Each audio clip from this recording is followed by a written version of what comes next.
سفارش کے سلسلے میں سوال ہے کہ جو ایصال ثواب کا سلسلہ ہے والدین مرحومین کے سلسلے میں خصوصاً اس کی کیا صورت ہے، کیا طریقے ممکن ہیں اور شرعی طور پر کس حد تک ثابت ہے۔ دیکھیے ایصال ثواب کے ضمن میں دو رائے ہیں ہمارے ہاں۔ اکثریت جو بھی ہمارے ہاں سنی علماء ہیں، دیوبندی بھی بریلوی بھی، وہ اس کے قائل ہیں کہ ایصال ثواب ہوتا ہے مالی عبادت کا بھی اور بدنی عبادت کا بھی۔ بدنی عبادت یہ کہ آپ نے نفل پڑھے اور کہا کہ اللہ ان نوافی کا ثواب میرے والد مرحوم کو، والدہ مرحومہ کو یا کسی اور کو پہنچا دے، یہ ان کا موقف ہے اور وہ مانتے ہیں۔ خیرات کریں اور خیرات کا کہیں، کسی کی بیوہ کی مدد کریں اور کہیں کہ اس کا ثواب اللہ تعالیٰ ان کو پہنچا دے۔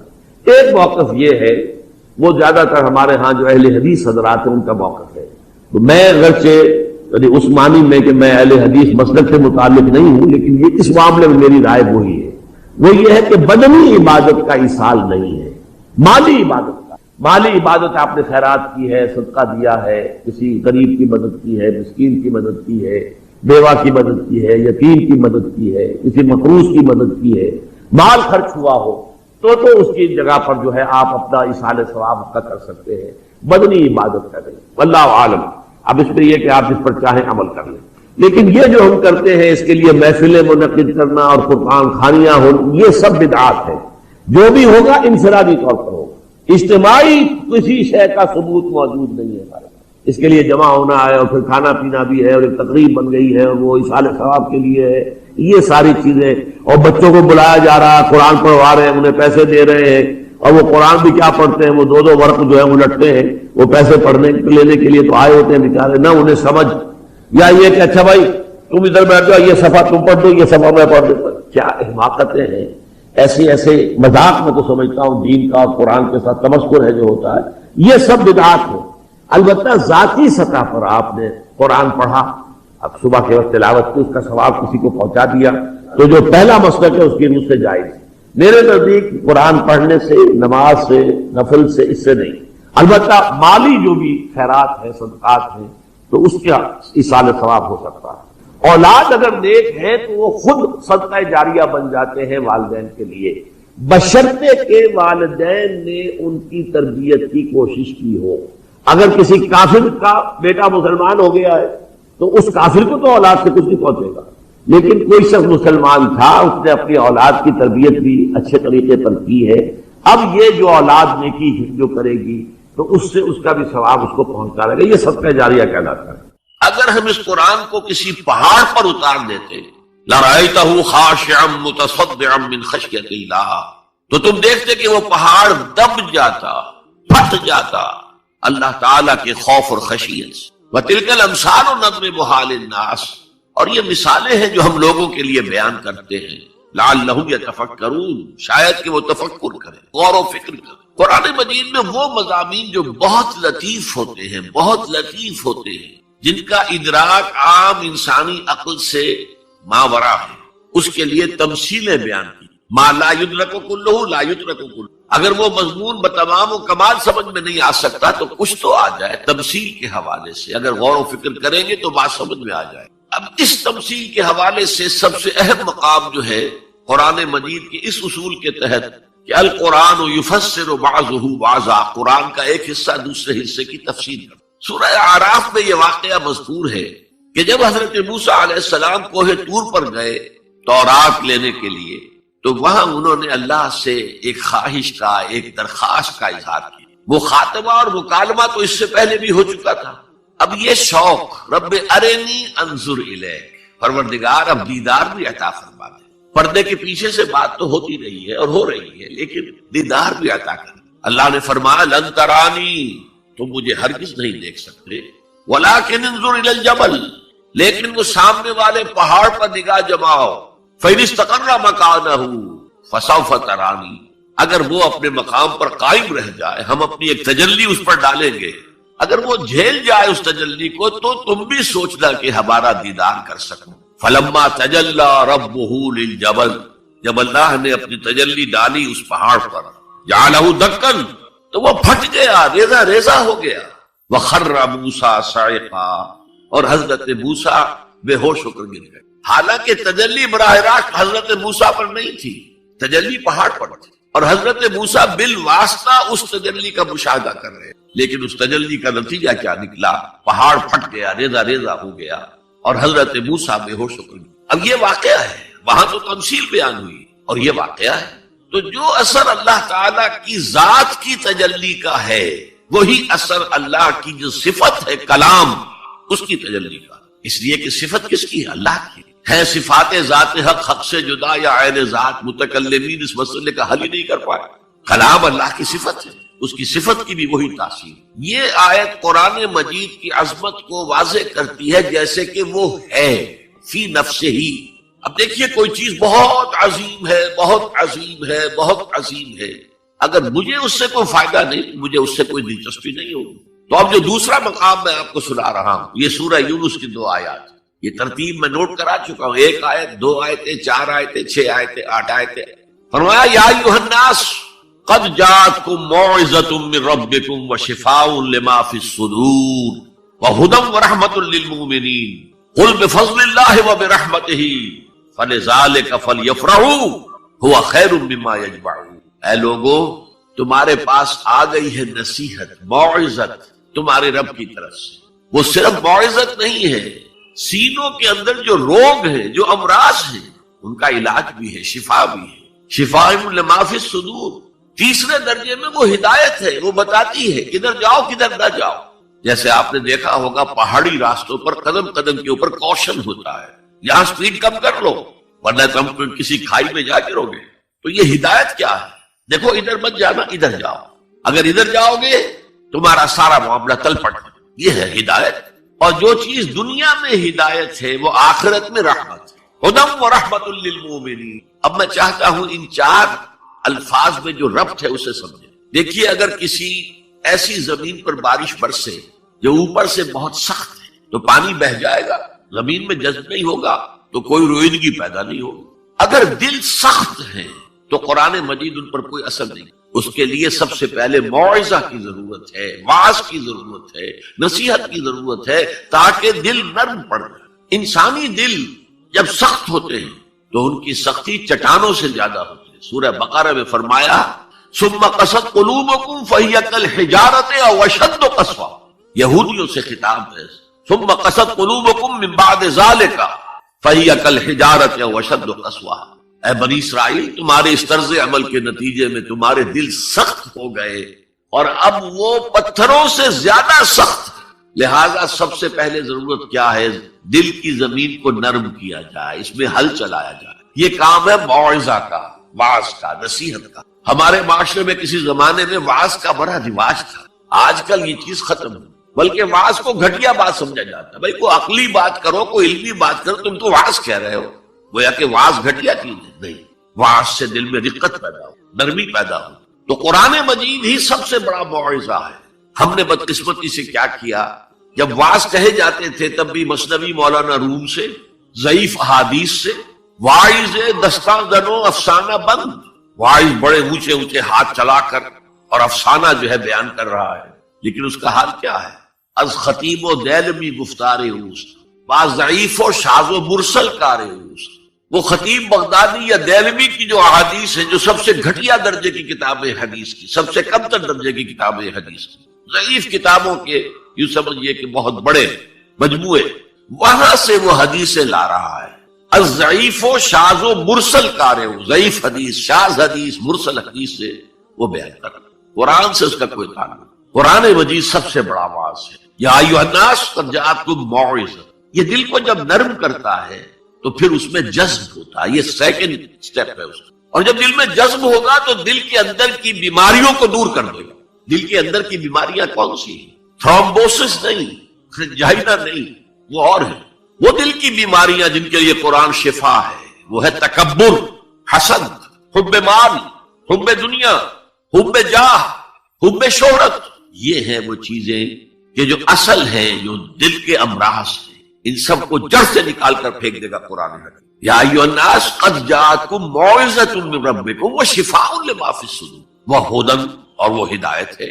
انفرادی زندگی کے لیے بھی ہدایت ہے، اجتماعی زندگی کے لیے بھی ہدایت ہے۔ کبھی اگر سورہ فاتحہ پر آپ غور کریں، جو ہماری نماز کا جزو لازم ہے، تو ہم پہلے کہتے ہیں الحمدللہ رب العالمین الرحمن الرحیم مالک یوم الدین ایاک نعبد و ایاک نستعین، یہ ہدایت تو ہمیں پہلے ہی ملی ہوئی ہے۔ پھر جو ہم کہتے ہیں اہدنا الصراط المستقیم، اللہ کو ہم نے پہچان لیا، اسے رب العالمین مان لیا، اسے رحمان مان لیا، اسے رحیم مان لیا، اسے روز جزا کا حاکم مطلق مان لیا، تو اب کون سی ہدایت رہ گئی؟ ہدایت تو آ گئی۔ اب اصل ہدایت جو درکار ہے وہ ہے جو ریلیونٹ ہے آج کے دور میں، جو اجتماعی نظام ہے انسانوں کا، اس کے لیے انسان بالکل بے بس، اس کی عقل جو ہے اجتماعی نظام عدل قائم نہیں کر سکتی۔ انفرادی طور پر نیکی اور بدی کا علم میرے اور آپ کے نفس کے اندر ودیعت شدہ ہے، وَنَفْسٍ وَمَا سَوَّاهَا فَأَلْهَمَهَا فُجُورَهَا وَتَقْوَاهَا، یہ موجود ہے۔ لیکن یہ کہ معاشرتی نظام میں عورت اور مرد کے درمیان کیا توازن ہو، ان کے حقوق و فرائض کا توازن دنیا میں کیا ہوتا رہا ہے اور ہو رہا ہے آج بھی۔ یا عورت جوتی کی نوک کے برابر ہے، کوئی اس کی حیثیت نہیں، بھیڑ بکری کی طرح ملکیت ہے، اس کے کوئی حقوق نہیں، اور یا عورت کلوپیٹرا بن کر پورے ملک کی قسمت کا بیڑا غرق کرتی ہے، انسانوں کے شانہ بشانہ ہو کر وہ در حقیقت خاندانی نظام کو برباد کرتے ہیں۔ ان دونوں کے درمیان توازن کیسے قائم کیا جائے؟ اب آپ سوچئے، تجزیہ کیجئے، اگر مرد سوچے گا نظام بنائے گا تو وہ اپنے احساسات سے تو واقف ہے، عورت کے احساسات و جذبات سے تو واقف نہیں ہے۔ عورت نظام بنائے گی تو وہ اپنے احساس و جذبات سے واقف ہے، وہ مرد کے احساسات و جذبات سے واقف نہیں ہے۔ یہ عادلانہ نظام وہی ہستی دے سکتی ہے جس نے مرد کو بھی پیدا کیا، عورت کو بھی پیدا کیا۔ ایک ایمپلائر ایمپلائی ریلیشن شپ ہے، کارخانے دار ہے، وہ لوگوں کو رکھتا ہے مزدور۔ اب جو بھی پروڈکشن ہو رہی ہے، جو نفع ہو رہا ہے، اس میں کتنا حصہ مزدور کا ہونا چاہیے، کتنا سرمایہ دار کا ہونا چاہیے، کون طے کرے گا؟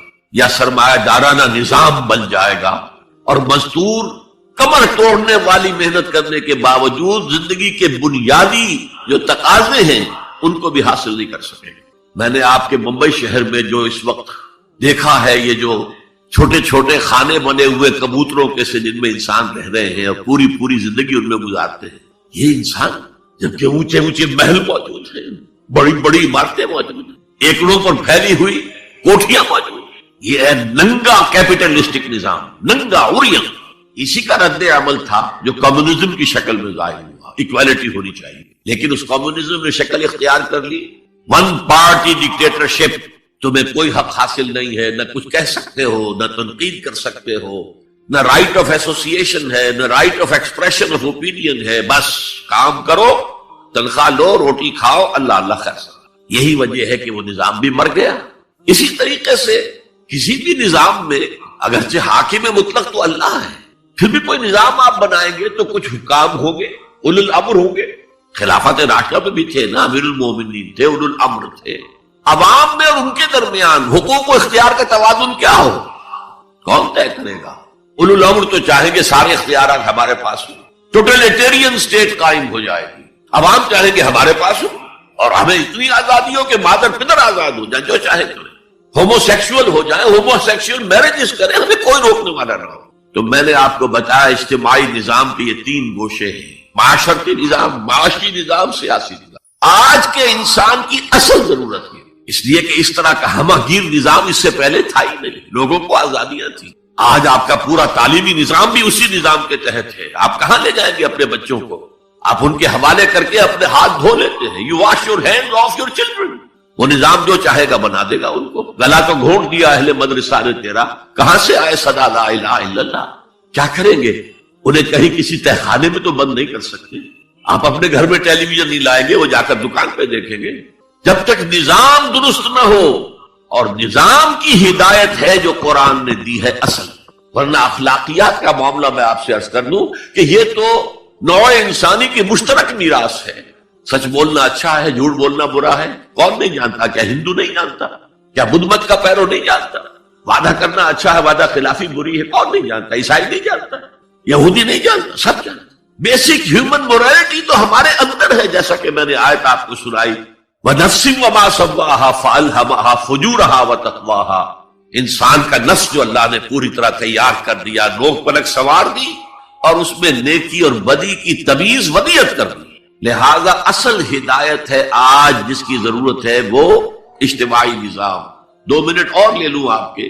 300 سال سے انسان اسی اجتماعی عدل کی تلاش میں ادھر سے ادھر ٹھوکرے کھا رہا ہے۔ تو 225 برس سے زیادہ ہو گئے ہیں، فرانس میں انقلاب آیا، کیوں آیا؟ یہ بادشاہت، چیمانی بادشاہ کون ہے؟ وہ بھی انسان ہے، ہم بھی انسان ہے، اسے کیا حق ہے کہ وہ حکومت کرے؟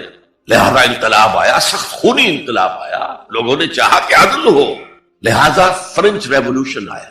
لیکن چونکہ وہ ریولوشن یک طرفہ تھا، صرف سیاسی نظام بدلا، معاشی نظام نہیں بدلا، سود موجود رہا، لہذا اس کے بعد کیپٹلزم کی لعنت مسلط ہو گئی۔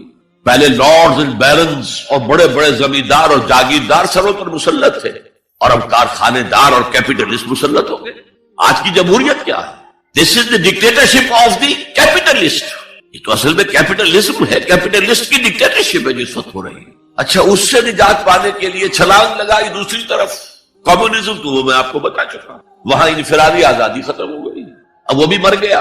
اب فوکو یاما نے تو کتاب لکھ دی اینڈ آف ہسٹری، بس ثابت ہو گیا کہ ہمارا نظام لبرل سیکولر ڈیموکریسی اور انٹرسٹ بیسڈ کیپٹلزم، اس سے بہتر کوئی نظام ہے ہی نہیں، سب ختم ہوگا۔ لیکن ایک نظام ہے جس کا انہیں اندیشہ ہے، جو ابلیس کی زبان سے اقبال نے کہلوایا تھا، ہے اگر کوئی خطر مجھ کو تو اس امت سے ہے، جس کی خاکستر میں ہے اب تک شرارے آرزو، خال خال اس قوم میں اب تک نظر آتے ہیں، وہ کرتے ہیں اشک سحرگاہی سے جو ظالم وضو۔ بڑے نیک لوگ بھی موجود ہیں، لیکن بحیثیت مجموعی امت کا حال کیا ہے؟ جانتا ہوں میں یہ امت حامل قرآن نہیں، جانتا ہوں میں یہ امت حامل قرآن نہیں، ہے وہی سرمایہ داری بندہ مومن کا دین۔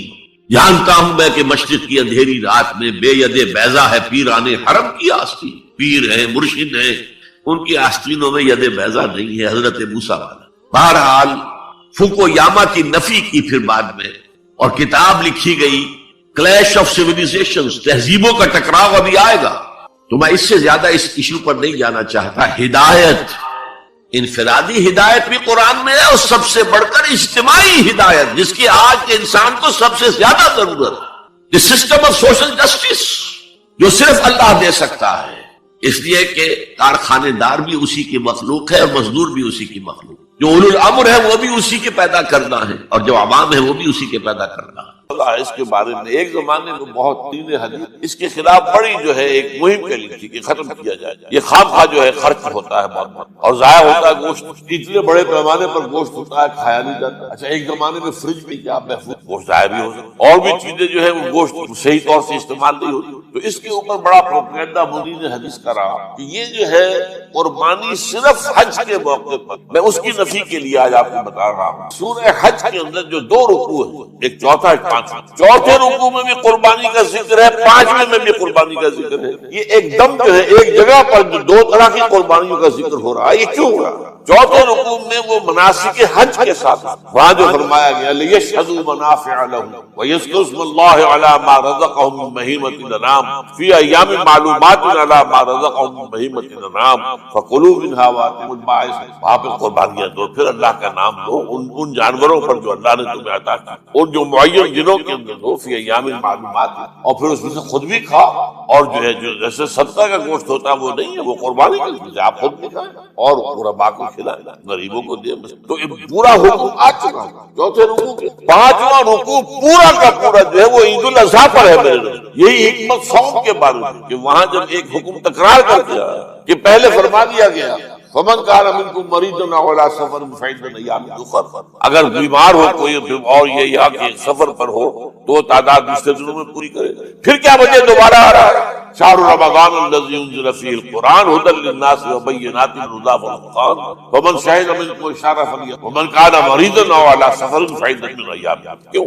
یہ تو ادبی اعتبار سے یہ کلام کا عیب شمار ہوتا، تکرار بلا کسی سبب نہیں۔ وہاں کیا تھا؟ وہاں ان 2 رعایتوں کے ساتھ تیسری بھی شامل کہ اگر صحیح ہو اور مقیم ہو پھر بھی روزہ نہ رکھو تو ایک مسکین کو کھانا کھلا دو۔ یہ رعایت ختم ہوئی ہے رمضان کے روزے، اب رکھنا پڑے گا روزہ، اور اگر بیمار ہو آیا سفر پر ہو تو ٹھیک ہے دوسرے دن پورا کرو، پورا کرنا لازم۔ یہ چیز جو ہے یہ در حقیقت کسی وجہ سے بالکل یہی بات ہے۔ سورہ حج کے چوتھے رکوع کے اندر وہ جو قربانی ہے حج کے ساتھ اس کا ذکر آتا ہے۔ اب سنیے یہ جو آ رہا ہے، فرمایا وَلِكُلِّ أُمَّةٍ جَعَلْنَا مَنسَكًا، ہر امت پر ہم نے ایک جو ہے قربانی کا معاملہ نازل وہ جو ہے فرض کیا۔ میں نے چونکہ آج صبح کہا تھا کہ صوم اور حج مشابہت ہے، دیکھیے صوم کا حکم بھی آیا تھا تو کس طور سے آیا تھا؟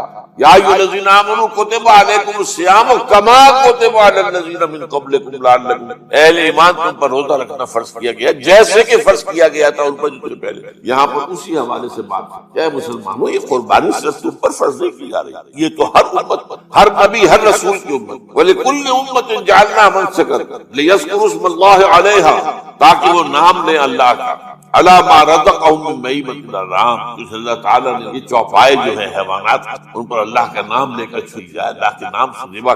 فَإِلَٰهُكُمْ إِلَٰهٌ وَاحِدٌ فَلَهُ أَسْلِمُوا، یہ جان لو کہ اس قربانی اصل روح کیا ہے، وہ یہ ہے کہ اللہ تمہارا ایک الہ ہے، اسی کے سامنے جھکانا۔ یہ روح تقویٰ اگر نہیں ہوگی تو یہ قربانی بے معنی، نماز و روزہ و قربانی و حج یہ سب باقی ہیں، تو باقی۔ جب اللہ تعالیٰ کے ساتھ تعلق نہیں ہے تو یہ ساری چیزیں نہیں ہوتی۔ وآت المال علی حبہ، اب اس میں جو ترتیب میں نے کہا تھا، الاقرب فالاقرب، الاقرب فالاقرب، سب سے پہلے ذوی القربیٰ، اور اس میں اکثر و بیشتر ہم سے کوتاہی، دور دراز کے لوگوں کے ساتھ نیکی ہو رہی ہے، سگے بھائی کی بیوہ اور یتیم بچے جو ہے وہ بہن ہیں، انہوں نے اس وقت یہ کر دیا تھا، یہ کر دیا تھا۔ ظاہر بات ہے کہ رشتہ داروں سے تو شکایتیں ہوتی ہیں، یہ تو ہمیشہ ہمارے مخالف رہے کہ ان کی ہم کیسے مدد۔ اگر تو اللہ کے لیے دینا ہے تو پہلا حق ان کا، من احب للہ وابغض للہ واعطى للہ ومنع للہ، اللہ کے لیے دیا ہے اگر تو اپنے اس نفس کی جو انتقام کا جذبہ ہے اس کو کچلو، اور جس کا سب سے پہلا حق ہے اس کو پہنچاؤ۔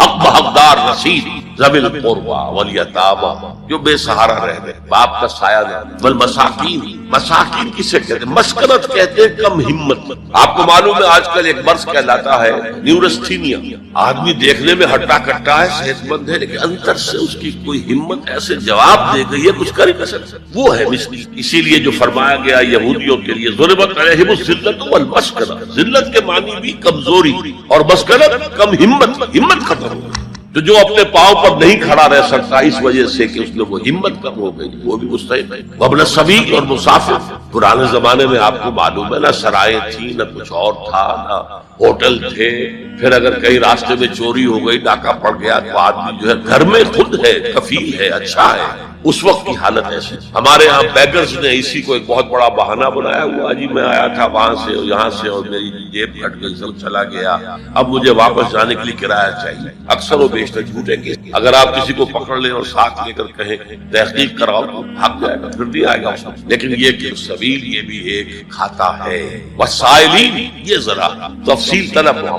اسلام کی تعلیم بڑی متوازن، ایک طرف سوال کی مذمت ہے، مت اپنا دستے سوال دراز کرو کسی کے سامنے۔ جو شخص ہاتھ پھیلاتا ہے مانگنے کے لیے وہ اپنی عزت نفس کو ہتھیلی پر رکھ کر آپ کے سامنے پیش کرتا ہے اور آپ ٹھوکر مار دیتے ہیں اس کی عزت۔ مانگو اللہ سے، اللہ کسی کے دل میں ڈالے تمہاری ضرورت پوری کر سکتا ہے بغیر اس کے کہ تم کسی کے سامنے دستے سوال دراز کرو۔ سخت مذمت ہے، اور خاص طور پر بیگری جو ایک انسٹیٹیوشن بن گیا ہے، پیشہ بن اسلام کی تعلیمات کے منافی، اور جس طرح کی ہم خیرات بانٹتے ہیں، 5 روپے کا نوٹ دے رہے ہیں مانگنے والوں، مسجدوں کے باہر سمجھ رہے ہیں ہم نے حاتم طائی کی خبر کو لات مار دی، حالانکہ حقیقت میں آپ انسٹیٹیوشن آف بیگری کو سپورٹ کر رہے ہیں۔ کسی ایک کو لے لو، آؤ چلو مجھے اپنا گھر دکھاؤ، مجھے بتاؤ تم واقعی اس قابل ہو یا نہیں ہو، اور پھر اس کی مدد کرے، لمسم کرے، پھر وہ 5 روپے دے ایسی دے کہ وہ کچھ اپنے پاؤں پر کھڑا ہو۔ میں نے 1 روپیہ نہیں کہا، دیکھیں 1 روپیہ تو اب کوئی شے نہیں رہی، لیکن یہ کہ 5 روپے کا نوٹ بھی آپ نے تقسیم کرنے شروع کر دیے،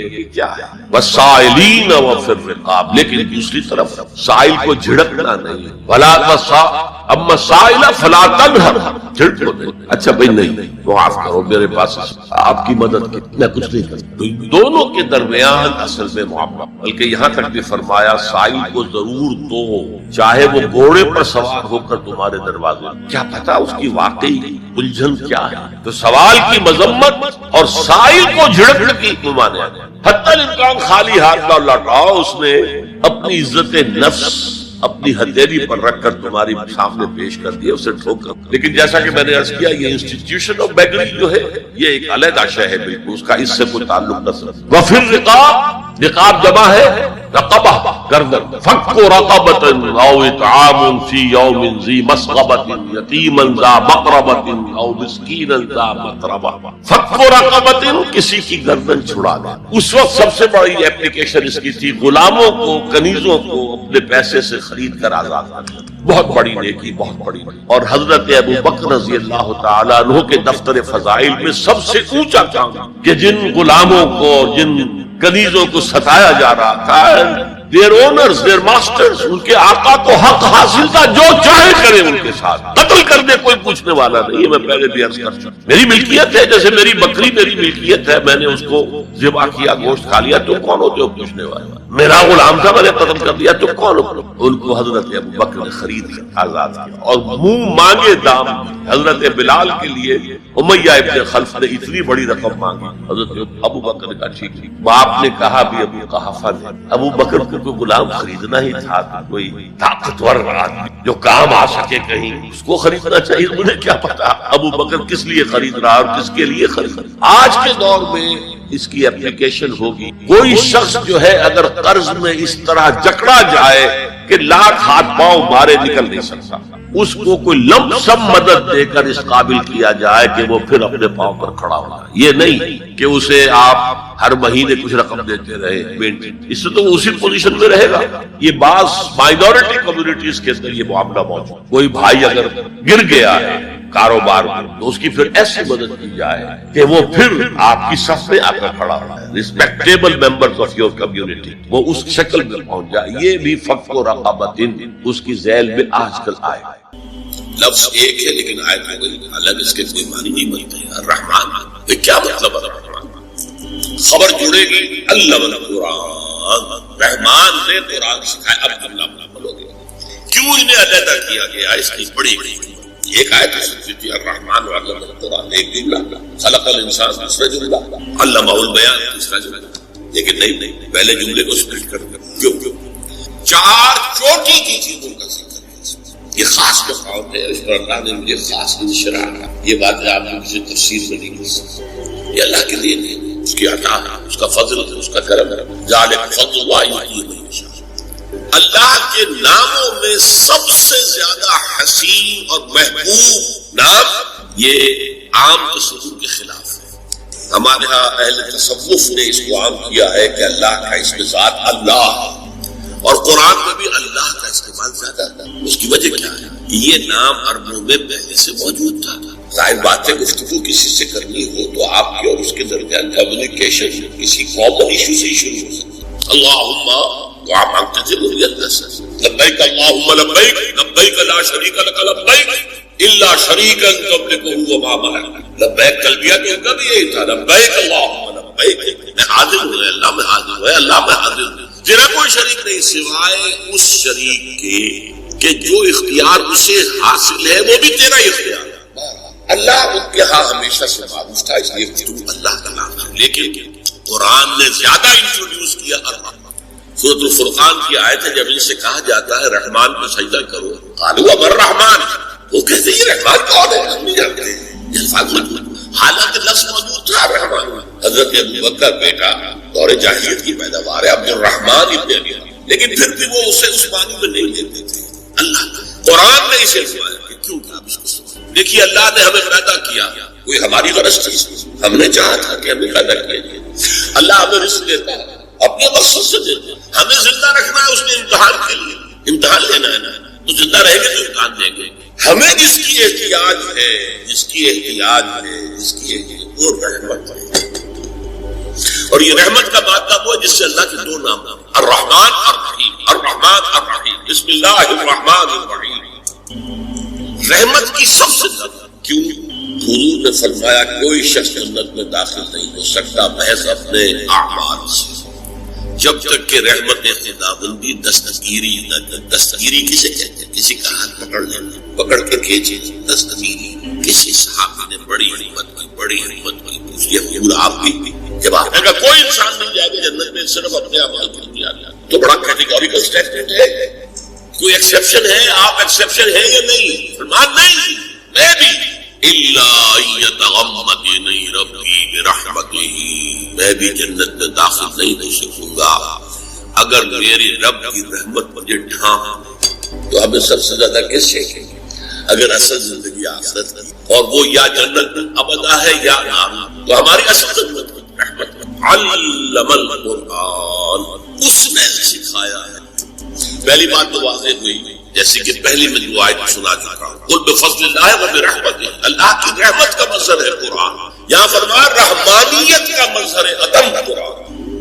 رحمان جو ہے یہ مبالغے کا صیغہ ہے۔ عرب کہے گا اگر عطشان، میں پیاسا مر رہا ہوں، پیاس اگر جوعان، میں بھوک سے مر رہا ہوں، غضبان نہایت غضبناک، رحمان نہایت نہیں، نہایت رحمان، جس کی رحمت ٹھاٹھے مارتے ہوئے سمندر کے جوش، یہ رحمت خدا بندی کے جوش کا مظہر ہے۔ دوسری بات کیا ہے اس میں؟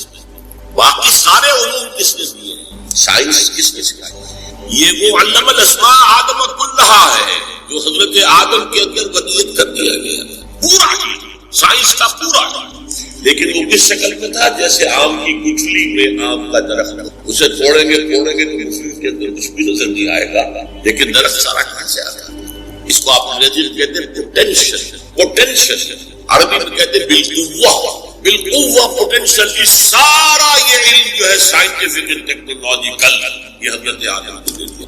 اسی بنا پر مستقبل بنا، اسی بنا پر خلیفۃ اللہ خیر۔ لیکن یہ علم ہے جو ایکسفولیٹ ہو رہا ہے، جیسے آم کی گٹھلی سے پہلے دو پتیاں نکلتی ہیں، پھر اٹھتی ہیں، چلتی ہیں، تنا بنتا ہے، پودا ہے، درخت ہوتا ہے، ایسا۔ اسی لیے ہزاروں برس ہو گئے ہیں اس آم کی گٹھلی سے یہ علوم برآمد ہو رہے ہیں، اور یہ پچھلا 100 سال یہ ایکسپلوژن، دھماکہ ہے علم، معلومات کی انتہا، ٹیکنالوجی کی انتہا ہے۔ چاند کو تو قدموں تلے آدمی روت کے آگے آیا، اب وہ کمند جان رہا ہے ریش پر، کمند تو جا کے اٹک گئی ہے وہ۔ لیکن سارے علوم میں چوٹی کا علم قرآن کا علم، اللہ کے تمام اسماء میں چوٹی کا نام الرحمن، اور جتنا بھی علم اس نے انسان کو دیا، ملائکہ کو دیا، جنات کو دیا، کسی کو دیا، سائنسدانوں کو دیا، فلسفیوں کو دیا، ان میں چوٹی کا علم، اس کی رحمانیت کا مظہر عدم۔ اگلی آیت آسان ہے، خلق الانسان، انسان کو پیدا کیا۔ آپ ادھر جائیں گے بھائی، انسان کو پیدا کیا، کیا جنات کو نہیں کیا؟ کیا ملائکہ کو نہیں کیا؟ نورانی ہستی، کیا گیلیکسیز کو پیدا کیا؟ سورج کو نہیں کیا؟ چاند کو نہیں کیا؟ سیاروں کو نہیں کیا؟ ستاروں کو نہیں کیا؟ پہاڑوں کو نہیں کیا؟ جانوروں کو نہیں کیا؟ لیکن اس کی تخلیق کا نقطہ عروج، کلائمیکس انسان۔ میں نے کہا تھا 4 چیزیں جو اللہ کے ناموں میں سب سے اونچا نام الرحمن، اس کے دیے ہوئے علوم میں سب سے اونچا علم القرآن، اس کی تخلیق میں سب سے جس کے لیے کہا گیا ہے قرآن میں خلقتہ بیدی، اس آدم کی تخلیق میں نے اپنے دونوں ہاتھوں سے کی۔ فسجد الملائکۃ کلھم اجمعون، اس قدر تاکید ہے الملائکہ، تمام فرشتوں نے سجدہ کیا، سب کے سب نے کیا، سب کے سب نے کیا، تاکہ کہیں مغالطہ نہ رہ جائے کہ شاید جبریل نے نہ کیا ہو، شاید اسرافیل نے نہ کیا ہو، تو بڑے اونچے فرشتے نہیں، سب کے سب نے، سب کے سب نے، سب کے سب نے۔ وہ ہے انسان۔ سمجھ میں آ رہی ہے بات؟ یہ آیتیں ایسے ہی نہیں ہے بس الرحمن علم القرآن خلق الانسان علمہ البیان، بس اور اچھا اگلی آیت علمہ البیان، اسے بیان کی صلاحیت۔ بینائی کس نے عطا کی؟ فرمائیں اللہ نے۔ یہ سنوائی کان کس نے؟ ہاتھ پاؤں کس نے؟ ہمیں کتنی صلاحیت ہے، چوٹی کی صلاحیت قوت بیان آ رہے نا آپ کے ساتھ۔ ہماری اگر بینائی ہے تو حیوانات کی بینائی ہم سے 1000 گنا سے، بعض جانوروں کی بینائی ہم سے 1000 گنا، وہ قاب اتنی بلندی سے زمین پر پڑی ہوئی سوئی کو بھی نہیں۔ ایسے حیوانات بھی ہیں جو بغیر روشنی کے دیکھتے ہو گئے نا ہم سے آگے، ان کی قوت سماعت ہم سے بہت آگے ہے۔ گھوڑے کے سوار نے ابھی کوئی آواز نہیں سنی، گھوڑے کے کان نے سن لی ہے، اس کے کان کھڑے ہو گئے، اینٹیناس جنہیں آپ کہتے کنگتیاں، گھوڑے کی کنگتیاں کھڑی ہو کہ کچھ ابھی سوار کے فرشتے کو بھی بتا دیا، اس کی سماعت بھی سونگنے کی صلاحیت کتے میں جتنی ہے، بکری میں جتنی ہے، ہمارے پاس تو 1000واں حصہ بھی نہیں، وہ سونگتے پتا چلا لیتے یہ میرے کھانے کی نہیں، یہ نہیں شام۔ اس اعتبار سے سوچیے ساری صلاحیتوں میں ٹاپ کی صلاحیت انسان کے پاس، اسی لیے انسان کو کہتے ہیں حیوان ناطق، یہ بات کرنے والا پیمان، یہ چوٹی چوٹی، چار چیزیں چوٹی. اللہ کے ناموں میں سب سے اونچا نام رحمان، جو علم اس نے دیے ان کو سب سے اونچا علم قرآن، جو بھی مخلوقات اس نے پیدا کی ان میں چوٹی کی مخلوق انسان، اور انسان کو جو بھی صلاحیتیں دی ہیں ان میں چوٹی کی صلاحیت بیان ہے. اور اس کو میں سائنٹیفکلی بھی بتا دیتا ہوں آپ کو، صرف ڈاکٹر سے اس کی صحیح طور سے سمجھ سکتے ہیں، بلکہ ان کے علم میں ہے. ہمارا جو سینٹرل نروس سسٹم ہے، اسپائنل کارڈ ہے، برین ہے، برین میں جو سب سے اوپر کا حصہ ہے پیلے سے زرد رنگ کا جو بنتا ہے، اس میں ایریاز اس کے پچھلے حصے میں آنکھ جو کوئی دیکھتی ہے، آنکھ کے اندر کوئی کیمرہ لگا ہوا ہے صرف، اور کیا ہے کیمرے پر پکچر آئی، یہاں سے وہ اب میسج جا رہے ہیں، الیکٹرانک میسجز. یہاں ہے وہ ایریا اس گرے میٹر کے اندر جسے انٹرپریٹ کرتا ہے یہ کیا چیز ہے جو آنکھ نے دیکھی ہے. اسے آپ کہیں گے ویژن سینس. دماغ آنکھ کچھ نہیں دیکھ سکتی، آنکھ کوئی آنا ہے دیکھنے والی شے تو یا دماغ میں ہے. کان کی تو ہوا کی وہ جو بھی ویو سے ٹکرا رہی ہے یہ انٹرپریٹ کہاں ہوتی ہے؟ دماغ میں ہوتی ہے. ایئرنگ سینس سب سے بڑا ایریا جو ہے اس میں وہ اسپیچ سینس ہے، اور اس کے دو حصے ہیں، دوسروں کی گفتگو کو سمجھنا اور پھر اپنے معافی ضمیر کو بیان کرنا. دو حصے، جیسے کہ ایک بہت چھوٹا سا فنومینن ہے، آپ کا ہاتھ یہاں رکھا ہوا تھا، کسی چیز نے کاٹا، فوراً ہاتھ کھینچ لیا، حالانکہ آپ کے کانشیس لیول پہ کوئی فیصلہ نہیں، یہاں سے سینسیشن گئی ہے آپ، اور یہاں سے آرڈر آیا ہٹاؤ کیا، تو ہر چیز کے دو حصے ہیں. تو اسی طریقے سے ہم سنتے ہیں، سمجھتے ہیں، یہ ہمارا ایک ہے. پھر اپنی رائے قائم کرتے ہیں، پھر تو اسپیچ سینٹر کے بھی یہ دو حصے ہیں، اور ہمارے برین میں لارجسٹ جو ایریا ہے وہ اسپیچ سینٹر. اچھا اب میں آ رہا ہوں، یہ آیتیں 4 ہوئی. الرحمن علم القرآن خلق الانسان علمہ البیان. ٹھیک ہے، جملے کتنے ہیں؟ 3. الرحمن علم القرآن، ایک خلق الانسان علمہ البیان. اب اگر آپ کو یاد ہو ارتھمیٹک میں ایک قاعدہ پڑھایا جاتا ہے، پڑھایا جاتا تھا، اب بھی پڑھایا جاتا ہوگا، ریشیو پروپورشن، نسبت و تناسب. 3 ویلیوز دی ہوئی ہے، چوتھی تلاش کرو. یہ 3 ویلیوز آ گئی ہیں، ان 4 آیا ہے، چوتھی تلاش کرو. چوتھی کیا ہوگی؟ اعلیٰ ترین صلاحیت کو اعلیٰ ترین شے پر استعمال. کیا سب سے اونچی صلاحیت، سب سے اونچی نعمت جو ہے اللہ اس پر سمجھو. قرآن سمجھو اور سمجھو. یہ ریشیو پروپورشن سے نتیجہ نکلا کہ نہیں، لیکن قرآن کا اصول کیا ہے؟ وہ خلا چھوڑ دیا، یہاں خلا چھوڑ دیا. چوتھی چیز الرحمن علم القرآن خلق الانسان علمہ البیان. اب الشمس والقمر بحسبان، بات بدل گئی. ان تینوں کا نتیجہ کیا ہے؟ ان 3 آیا ہے، یہ خلا چھوڑا، یہ خلا چھوڑا ہے اولو الالباب کے لیے، ہوش والوں کے لیے، عقل مندوں کے لیے، کہ اپنی عقل کو اپنائیں. اور اللہ کا یہ فضل و کرم ہے کہ اس کے ضمن میں اللہ محمد رسول اللہ صلی اللہ علیہ وسلم کے ذریعے سے ہمیں اس خلا کرنے کا ایک سہولت دی. اب دیکھیے میں نے حدیث سنائی تھی، الرحمن علم القرآن خلق الانسان علمہ البیان، عن عثمان ابن عفان خیرکم من تعلم القرآن وعلمہ.